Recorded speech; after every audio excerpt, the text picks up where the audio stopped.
Hello everybody, welcome back to another podcast. So last weekend we have two movies in theaters, and they are Dark Phoenix and The Secret Life of Pets 2. Let's see how those movies did at the box office. Alright, let's jump right in. Let's start off with the number one movie over the weekend, which is The Secret Life of Pets 2. It opened to 46.7 million in its opening frame, and this is a movie I said would probably open somewhere between 115 to 120 million, so way off there for my projection, because the first movie opened to 104 million. It went on to make 368 million domestically and 875 million worldwide, and it was relatively well reviewed, and I thought, hey, the halo effect from the first movie might give this movie a bump, as well as the summer bump, right? Because school's out, and there are a lot of kids who are looking for things to do, and a movie might be just the thing. But unfortunately, this movie then only opened to 46.7 million.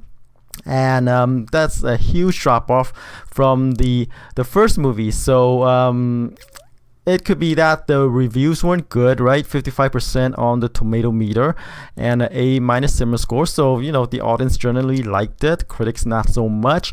But still, the movie only cost about 80 million to make. So which is actually pretty good, right? The 46.7 million is a pretty good opening for a movie that cost 80 million to make. Let's look at the overseas figure. The movie pulled in about 49 million overseas for a worldwide total of 96.6 million. Hasn't opened that wide overseas yet, so it still has a lot of potential to go. So Secret Life of Pets 2, because of the lowish budget, I expect that we're gonna see more Secret Life of Pets movies in coming to theaters. Alright, moving along to number 2 is Dark Phoenix, which is the latest X-Men movie. For some reason or another, they removed the X-Men movie from the title and just simply titled this movie Dark Phoenix, assuming that people know which series this belonged to. So this is another movie that I projected wrong. I said the movie could probably open to 55 to 60 million, again because I gave it a summer bump, with school out and all, lots of people are available to watch movies, but apparently they didn't tune into this one, nor The Secret Life of Pets 2, which was the two new movies in theaters. And how much did the movie pull in over the weekend? It pulled in about 32.8 million in its opening frame, so which is not good,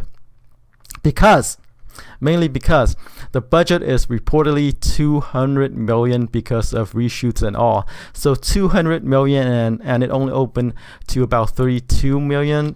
That's not good at all. But let's see how it did overseas, because if it did poorly here, it still might have a chance to be saved overseas. And overseas, it put in 103 million for a worldwide total of 136 million. Again, it hasn't opened that wide yet, or not that many countries reporting in yet, but it's not looking good for this movie as well. But let's see how it will do in China, when it opened there. I'm not sure it opened there yet, but assuming it will, because of the 200 million budget, it has to get in somehow. It's gonna be a big bomb for Fox, which is owned by Disney right now. So Dark Phoenix, it's not going to be as it stands right now, it looks to be a huge bomb. And let's see what Disney or Marvel does with it now that it is Disney bought Fox, and now they can merge the movie with the larger their superhero movie universe. All right, number 3 is Aladdin. In its third weekend, it dropped off about 42% to pull in about 4.7 million. Domestic gross is about 232 million, and worldwide 607 million, with 375 million of that from overseas. The budget is about 183 million, so it's doing quite well for itself. Again, like I said, it is, Aladdin is one of the pillars of the Disney's fairy tale movies, along with Cinderella, Beauty and the Beast, Little Mermaid, etc. That one's forthcoming. So it's actually doing pretty good, this live action remake of the movie. So yeah, there's nothing more that to be said for this movie. All right, number 4 is Godzilla, King of Monsters. This is another movie that I was, okay, wrong on. I said the movie could probably open to 95 to 100 million because how well the first movie did. The previous Godzilla movie did, but it opened up to about 47 million. So. Which is surprising, right? Because this movie, The King of Monsters, has a lot of other monsters joining Godzilla, right? There's Mothra, there's Rodan, there is what's that thing name, Ghidra, and others, right? All battling for supremacy, over Earth. And I expect this movie to do better. Godzilla is one of those movies that probably once in a while is enough. And this movie cost 170 million to make. So far, it only pulled in about 78 million at the domestic box office. Let's see if it did any better overseas, and it did. 216 million from overseas for a worldwide total of 294 million. So not as well. It's not doing as well as Warner Brothers had hoped. Maybe Godzilla's team up with King Kong would do better, but right now this is not looking good for the Godzilla franchise. All right, number 5 is Rocketman. It's a biopic about Elton John, the singer. This movie pulled in about 13.8 million. In the second weekend, drop off is about 46%, and domestic gross is about 50 million. And the budget is about 40 million, so it's made back its budget. Overseas, it pulled in 51 million for a worldwide total of 101 million. So relatively speaking, it's doing actually pretty well, but it's not the big hit that Bohemian Rhapsody is, nor is it A Star Is Born. But for a movie about Elton John, it's actually doing okay. Number 6 is the horror movie thriller Ma, starring Octavia Spencer as this creepy woman who invites teenagers to her house, the basement where they can drink and party.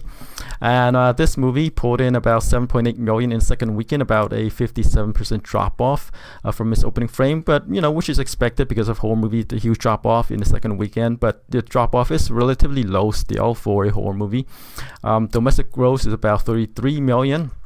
And let's see, hasn't opened that wide overseas yet. 7 million of that from overseas for a worldwide total about 40 million. But I don't expect these horror movies to, make it big overseas. So I expect a relatively modest take at the box office. But the budget is only 5 million, so it's all gravy from here on out. Number 7 is John Wick Chapter 3 Parabellum. In its fourth weekend, it pulled in about 4.6 million, a drop off of about 33% from the previous week. It's doing pretty well at the box office. Domestic gross is 138 million, and worldwide 252 million, with 113 million of that from overseas. And Chapter 3 is the top grossing movie domestically and worldwide in the series. All right, number 8 is Avengers Endgame. It pulled in about 4.9 million in the seventh weekend, drop off about 40% from the previous weekend, and domestic gross is 824 million, which is extremely good. The budget is about 356 million, but hey, the return is awesome, right? And worldwide, let's see how it did worldwide. 2.7 million still, because of the diminishing returns, right?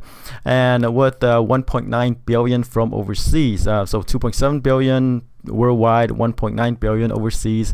And on the all-time list, it's still domestically, it's still second to Star Wars The Force Awakens.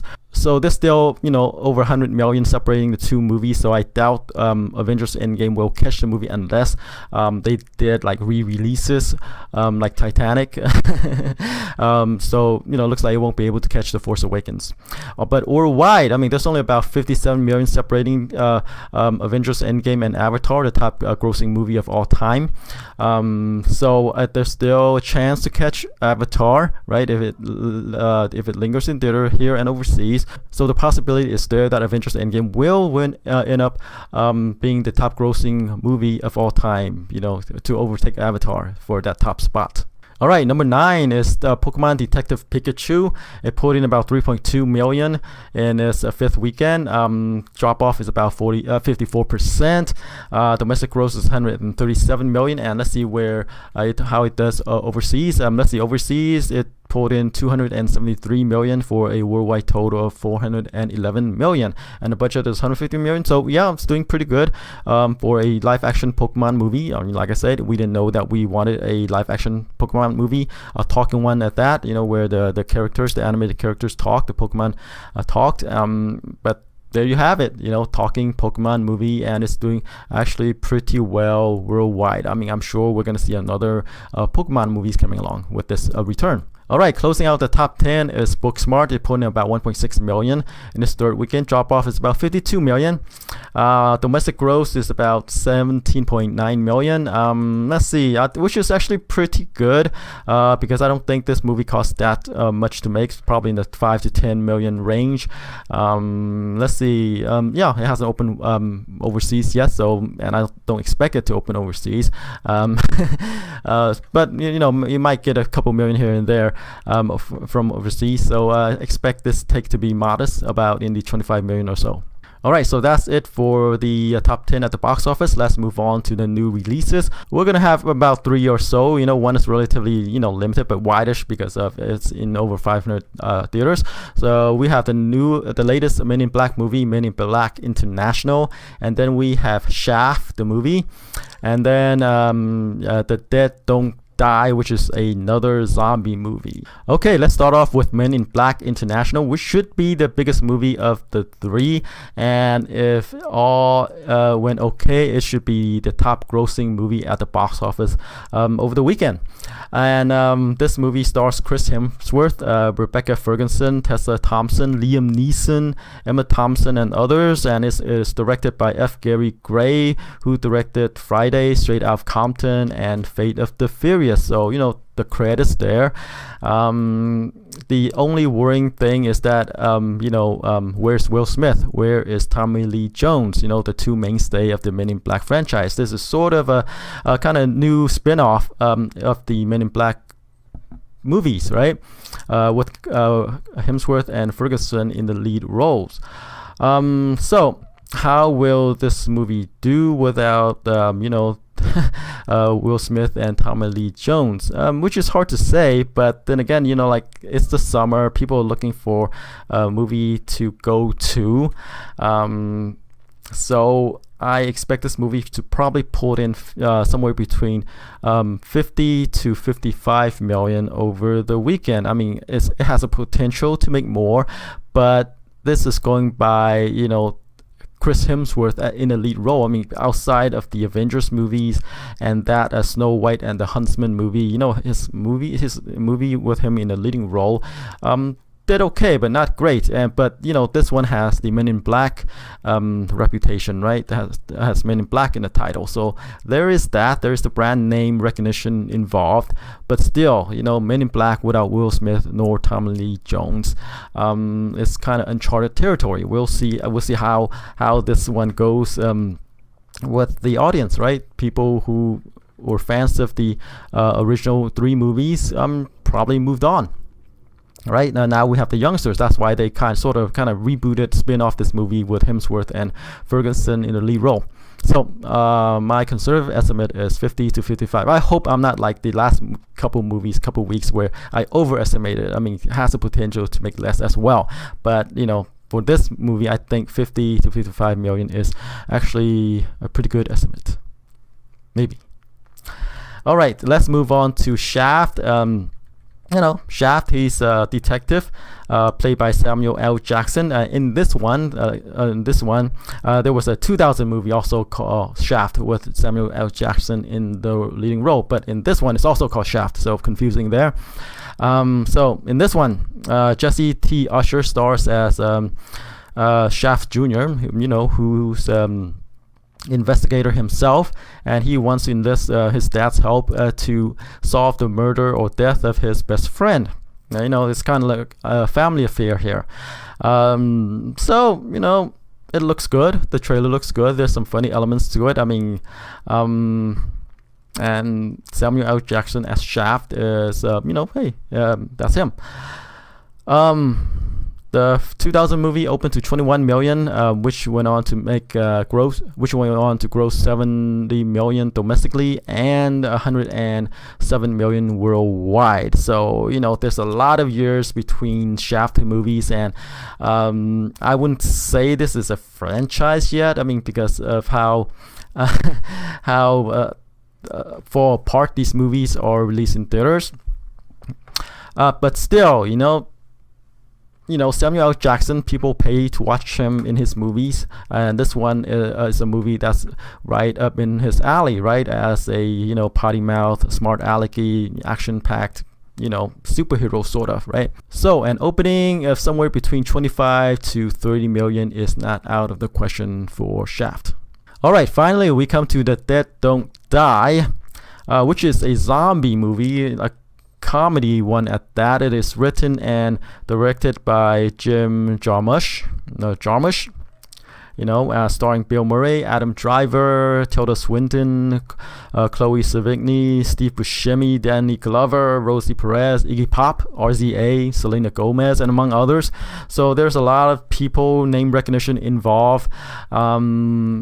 It's like, from the trailer, it looks like a slow-moving movie, with the zombie theme and all, right? And it desperately wants to become a cult classic from the looks of it, right? But is it, right? And another zombie movie? And of course, it's released in about 550 theaters, so the box office potential is limited by that somewhat. So, given that, with those names, I think somewhere an opening of about 3 million is possible. All right, that's it for this week's podcast. Until next time, take care. Bye-bye.